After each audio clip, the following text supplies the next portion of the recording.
Good everyone, on this video today we have a Remember in the Past episode on the Ki-45 Co. This is pretty much the plane that started my heavy fighter love in multiple nations, to be honest. And some might be surprised by that, but especially given the buff to the Ho-103s recently, yeah, you can definitely see why this plane has definitely earned that title. So, how did the Ki-45 excuse me, come around to being that aircraft that really started it all? Well, of course, back in those days, Joe was obviously playing arcade because that's obviously where I started. And it was one of those where you really, you obviously had to start somewhere. Um, so yeah, it's one of those things really, but it really started because of this aircraft's handling, because the Ki-45 Co has surprisingly good handling. It's one of the more nimble twin engine heavy fighters, which I never thought you'd hear the word nimble and twin engine put in the same sentence. But this aircraft is definitely quite maneuverable. Now, of course, this aircraft used to be 2.3, it's now set at 2.7. And you can mainly thank the Ho 103s for that.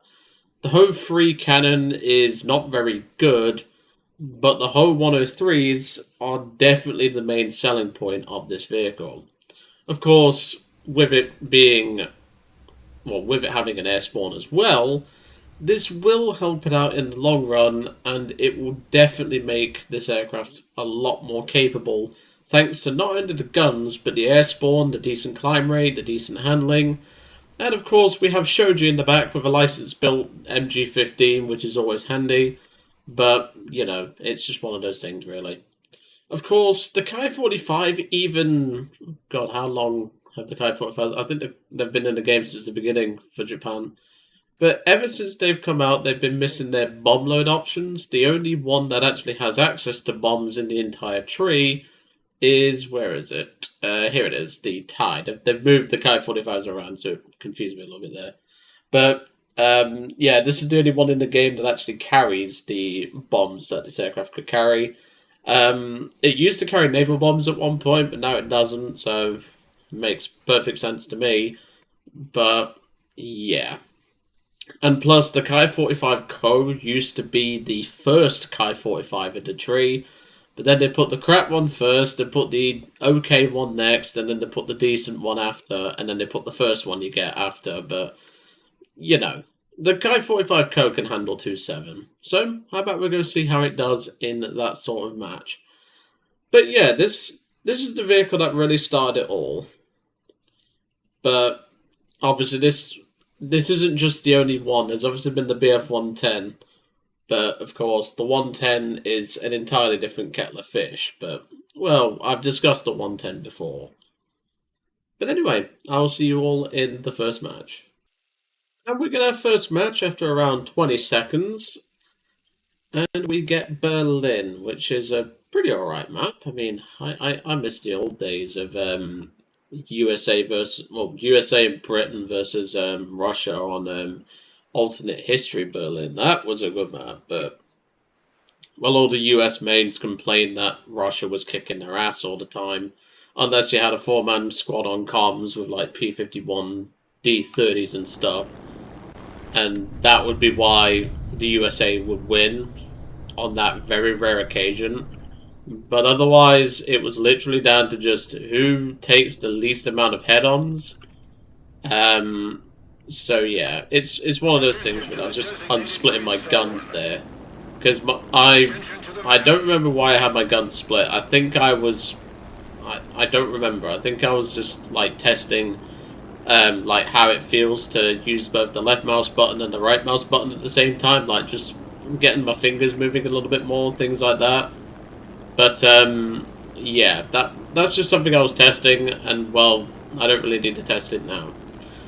So one other thing about the Ki-45 Co is it does actually have an unlockable camouflage, but I figured to honor its past history with me, we'd put it in the stock camouflage, which is this. And to be honest, I prefer the stock camo. Definitely suits the blade a lot better. I just caught my microphone jack then, with my phone as I was picking up my phone then. I don't know if you heard that, but yeah, I accidentally caught it with my phone, because still getting used to the new layout and everything for the man cave and all that. Still got a lot to do, but, you know, that's just things that happen. Anyway, it's probably going to take us a minute or two to get into the match. I will see you all in just a moment. Well, welcome back. As you can tell, we've run into pretty much half the enemy team, it seems, because they all wanted to climb this way. DB7 there decided to take a head-on with something with a 37mm cannon, and, well, now he's dead, which prizes us to guess how that ends up for him overall this game. So in terms of priority target, I don't really care as long as I start whittling down the numbers, because there's 4 of them, 1 of me.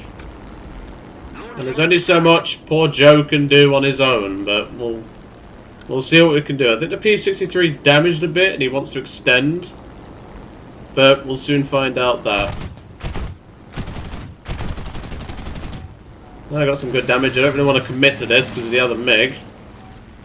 I've got teammates coming back me up. I hear something else though. Not him. I heard something else. I don't know, but we're going to keep extending because obviously we do have a bit of speed on. And we've got a bunch of BF-109s above us to come and help us because we're going to have to use our teammates here. P-63 is damaged, but that doesn't mean he's not a threat. So I think I'm going to go down, leave the 109s to deal with these guys because they're more than capable. And I'm going to go and start whittling down the numbers down here. There goes the P-63. That's good. I needed to see that gone, to be honest, because I do not want to deal with a P-63. So, next up. Probably that P-39Q that I just saw out the corner of my eye there. P-63 looks like he's put the fire out. There's an LA-5 down here as well. Well, looks like we're just going to go for the person who presents himself the best, and it's probably going to be the P-39. There we go. See how hard these guns here. They are really tough. I love them, man. So good. LA-5's down there, but I'm going to commit to this P-40. Let's see how the cannon does just on its own.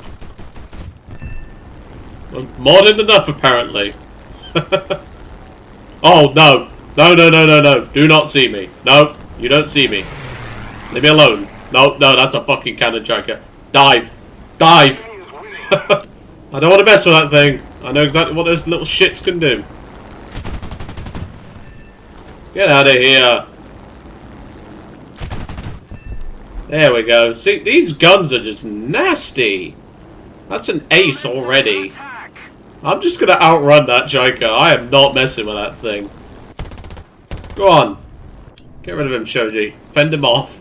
I don't want to fight it. It's scary, man. Something with that maneuverability plus cannon, like, come on. It's scary. Especially when you're in something Japanese, but we'll gloss over that. But you can see, like, this thing really doesn't mind a bit of a throw around. It's just one of those planes that just doesn't give a shit, really. Oh. Nah, he's already dead. That's fine. That hurt quite a bit. That's okay. Kill assist on the P-40, and that just leaves 3 enemy aircraft left. Did take a bit of an oil leak, but we should be okay. How's the oil system? I've seen worse, but we are going to have to consider that, unfortunately. You can see what I mean, though. Like, back in the day, you'd have to obviously put a few more rounds down range, because the guns. The whole 103s back when I first started were not great. And then, like, a year or so ago, they gave them a buff, and now they are just absolutely slapping hard. So yeah, if you ever want to fall in love with heavy fighters, play this thing. Just not the TIE, because the TIE only has a 37mm plus Schrag music, or how the hell you say it. Yeah, that thing is not fun, but this thing, absolutely. I think we might have some fan mail. Hold on a moment. No, it's Moxie. Of course it's Moxie. It's always whenever I think I'm getting fan mail and then it turns out to be Moxie just asking me something. You'll be surprised how much that happens. Alright, so now that the 2 109s over there has 2 kills apiece, I'm going to go over and help them out. There's a MiG-3 and an AR-2. The AR-2 is the least of my concern. The XF-5F, however, is pretty dangerous in good hands. I should know, because I've got to redo the footage for that thing, and it's actually quite fun. Don't worry, there will be reviews done of the event vehicles. I've just not had the time to, like, do them properly, because I originally had them done, but the problem is that the information in those videos now is outdated, and, like, the prices are outdated and everything, so I'd rather not publish something that I have to update in, like, a week. So I'm just going to wait until I actually have time to do it all, and then I'm going to do it from there. Anyway, back to the AR-2 situation. That is just brutal. That's 6. Jesus Christ, these guns. You take a 20mm, which isn't that amazing. Like, it's alright, but it's not, like, top meta defining. You take a gun like that, and then you pair it with a pair of 103s, like, or Ho 103s, like, come on. Do I need to say any more? These guns absolutely slap. So I think it's safe to say I don't need to worry about the XF-5F. I do need to worry about that MiG, though. I think I'll just take the head on with the MiG, because that guy's basically dead, and my left engine is dying.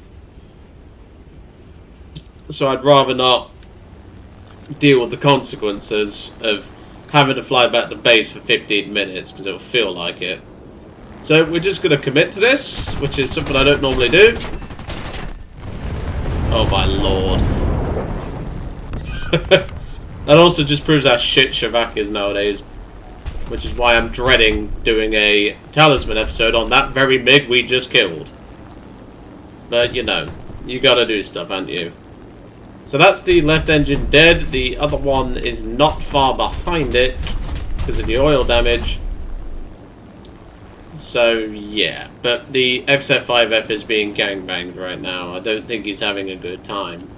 But I'm sorry. If you needed any more explanation as to why the Ho 103s are absolutely slapping, I think this plane perfectly produces that. My aim was a bit crap in that head-on, I will admit, but when you're getting 7 kills, I don't think I really care. Thank you. But there we go. That was a pretty impressive run, I must say. But of course, realistically, I'm probably going to have to... Like, if I was flying this plane back to base IRL, I would not be happy, because I'd have to land it somewhere. But there we go. That was a pretty good run. I mean... no, I've not tried the Tempest Mark V yet, Moxie, but that's probably not on my to-do list, because I don't like the Tempest, but anyway.